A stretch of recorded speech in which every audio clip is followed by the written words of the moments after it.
Sean Grayson, I hope you never see the light of day again. And if you don't know what I'm talking about, Google is your friend. Have a blessed day. Hello my viewers and welcome back to my channel. Subscribe, like, and don't forget to share your thoughts on what you think about this video. I welcome you back again to a discussion about the senseless unaliving of Sonya Massey, a tragedy that has left all of us shaken. Now, as we take a look into the disturbing details of her unaliving, we are reminded that this is not just a story about one woman, but about a systemic problem that plagues our society. Sonya called the police for help, but instead of protection, she received an unaliving sentence. The officers who responded to her call were more suspicious of her than the potential intruder she reported. They questioned her, entered her home, and ultimately unalived her over a pot of boiling water. Now, as a nurse shares her first-hand experience working with police, she reveals a harsh reality that good cops are few and far between, and autism is a public health crisis that permeates even the healthcare system. It's a crisis that allows perpetrators to hide in plain sight, even among those sworn to protect and save. So join me as we explore the intersections of autism, policing, and healthcare, and hear from others as well who share their thoughts and reactions to this devastating incident. Check out these videos. I will be right back. Nurse, when I say all cops are bad, it's because I work with them. It's because I work with them enough to know that the good cops are so few and far between, that the shit like Sonya Massey's case is so unsurprising to me, so deeply unsurprising to me, and yet still made me physically ill when I watched that video. Sonya called the cops herself because she thought there was an intruder at her home. They then went to her home, started questioning her, entered her home, were suspicious of her. Mind you, she had called them, asked her for her identification, and then when they noticed that she was in the middle of cooking dinner with a pot of boiling water on the stove to make pasta, they said, "Hey, can you go attend to that pot of boiling water?" And then when she did that, six times, they fired 6 times into her head. As a nurse, when I say that racism is a public health crisis, I mean it. And when I say racism is a public health crisis and a lot of the perpetrators are other healthcare workers, I mean it. Because the amount of healthcare workers that I genuinely don't think even understand that there's an issue with our policing system in this country is so upsetting. But it's the truth. They fired at her 6 times over a pot of boiling water that they asked her to attend to. Her last words were, "I'm sorry." She ducked and said, "I'm sorry." I will never forget that. The whole thing is on video. And then none of the cops held the guy who killed her accountable. He stopped his partner from offering her assistance. His partner gave up. Not that it would have mattered, because 6 rounds into someone's head, beyond assistance. When I say it's all cops, I mean it. I mean it.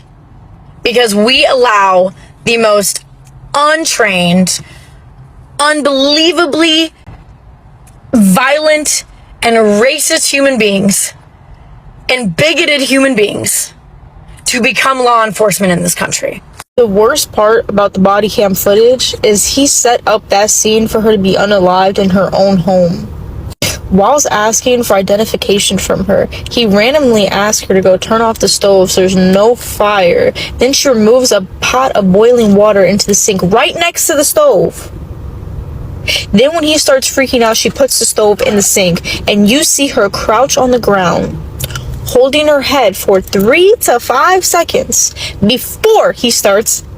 Then while his partner, who is also in the wrong, is holding the wound trying to stop the bleeding, he's outside diddly-daddling. Once all other units arrive on the scene of the crime, you see a mirage of officers standing there in complete silence, in complete confusion, and they are all of them, including the supervisor, is avoiding eye contact with this individual. Either they always known that he's a hothead, or they're just finding out. And as these people stand there, confused as he's trying to roll out. He needs to roll out, as he said. That is premeditative. That is premeditative. He set the scene. He set the scene and he died and he thought he would get away with it. And I pray to Jesus. I pray to Jesus that he gets the repercussions that every other officer should have. Because if you're on the job and you do something wrong, you have to pay the consequences. If I get in trouble for calling a customer a fat ass, you get in trouble for killing somebody. The man who did this deserves to be in prison for the rest of his life. She called them for help, they had no business being in her home, and she posed no threat at any point during the video. This was another completely unjustified murder that we would have had to take the word of an officer for if the body camera footage wasn't on, which it almost wasn't. I really wanted to stay on track in this video, but it's the same conversation over and over. Why are body cameras not on the entire shift? This I don't understand. Is it like we don't have money for the storage of the data? Is it that we don't have money for backup batteries? Like, this is the only job that you can take human life and keep your job. This is the only job on the planet that has that level of power, yet we let them walk around freely. If you worked in a Ross, those cameras are on all day. It doesn't matter if the store goes empty.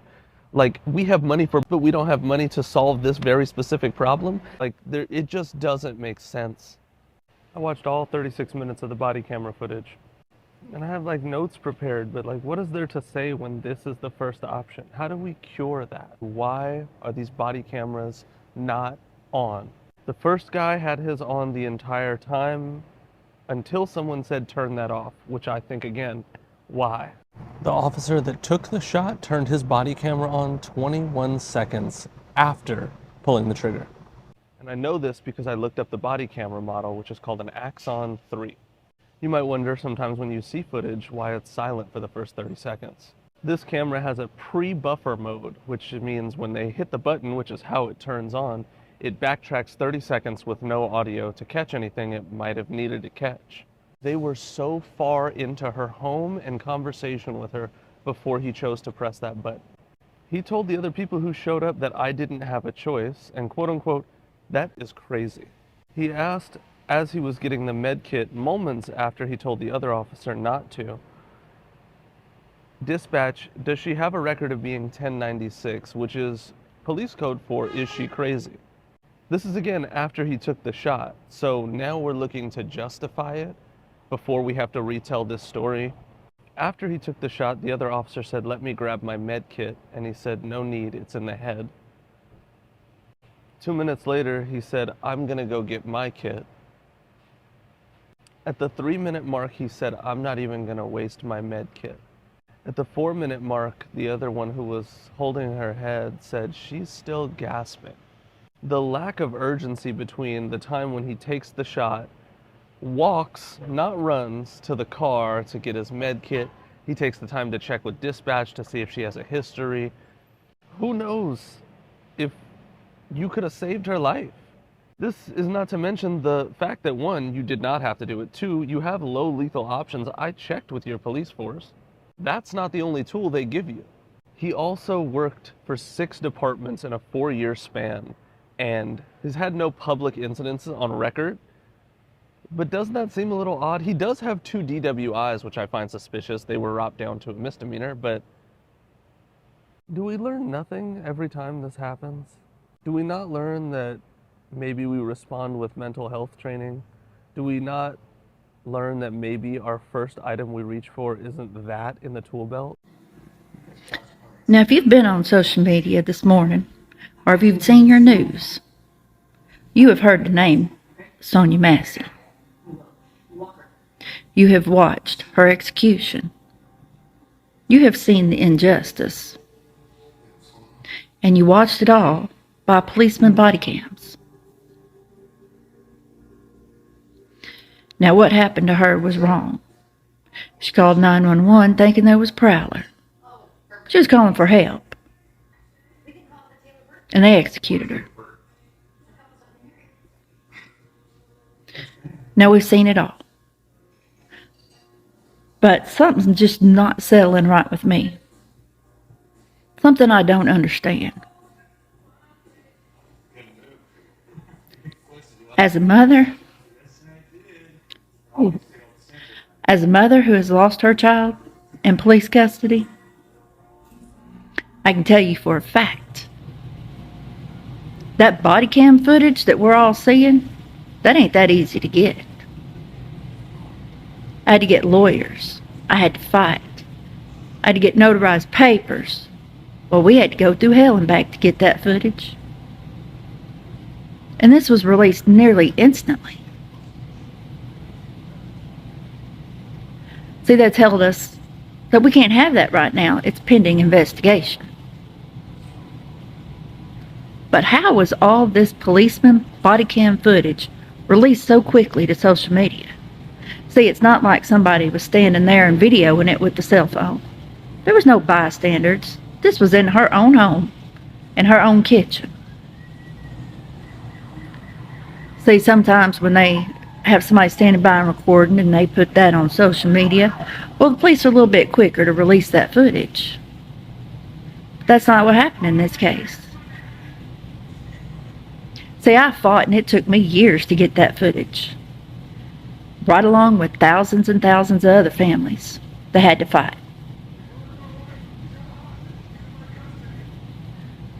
What was done to her was wrong. Her and her family deserve justice. That officer needs to be sitting in a prison. But I just want somebody to make sense to me how all that body cam footage was released so quickly when so many of us have to sit here and fight to get that same exact footage. It's not posted, it's not shared, it's not released from the police stations. Why was this one? Why and how? How was that made possible? If somebody can make sense out of that, I'd appreciate it. Now, if you haven't watched the video of Sonya Massey's tragic encounter with police, I urge you to do so. But be warned, it's a heart-wrenching and disturbing footage that will leave you shaken. It's a stark reminder of the brutal reality of police violence and the systemic racism that perpetuates it. Sonya Massey's story is a gut-wrenching example of how quickly a routine call for help can turn badly and unalive you. She called the police for assistance, but instead of protection, she received an unaliving sentence. The officers who responded to her call were more interested in exerting their power than in serving and protecting. The fact that Grayson unalived her over a pot of boiling water is a mind-boggling display of excessive force and reckless disregard for human life. It's a stark reminder that for Black people, even the most mundane tasks can become an unaliving sentence. Now, as we discuss this tragedy, I want to emphasize that this is not just about one bad cop or one isolated incident. This is about a systemic problem that perpetuates racism and violence against Black people. It's about a culture of impunity that allows police officers to unalive with reckless abandon, without fear of consequences. So I urge you to watch the video to share your thoughts and reactions and to join us in demanding justice for Sonya Massey. Let's come together to say enough is enough and to fight for a world where Black lives matter. Now, the video of Sonya Massey's tragic encounter with police leaves me with more questions than answers. Why was she unalived over a pot of boiling water? What was the justification for such excessive force? And what really sparked the officer's anger? All Sonya said was, "I rebuke you in the name of Jesus." A phrase that seems more like a desperate cry for help than a threat. And yet it was met with aggression and hostility.